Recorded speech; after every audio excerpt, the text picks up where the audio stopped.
Dosting bilen ötüp gittin canım koygani. Şolgun bayım görenimde söyüptüm seni. Mecnun'dan hem beter edip gidiptin beni. Şondan beri gözümden giden yok seni.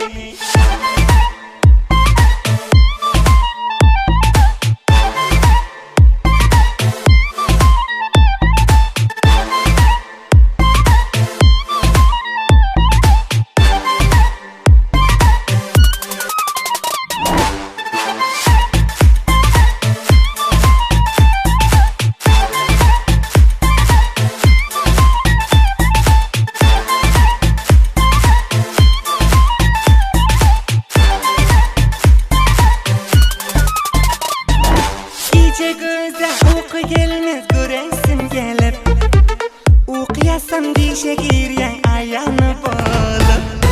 Nerede bolsam canım menin yüreğim sende. Yaşap yürüm yarım seni yadıma salıp. Dosting bilen ötüp gittin canım koygani. Şolgun bayım görenimde söyüptüm seni. Mecnun'dan hem beter edip gidiptin beni. Şondan beri gözümden giden yok seni.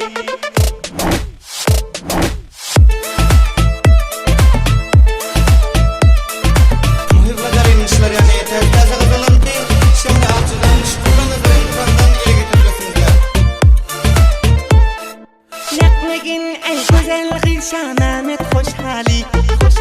Senem şuna yürek verip olay vefali. Yatlap seni men cudaya bir şiir yazdırdım. İnşallah sabarsam doğran süreriz hali. Dosting bilen ötüp gittin canım koygani. Şolgun bayım görenimde söyüptüm seni. Mecnun'dan hem beter edip gidiptin beni. Şondan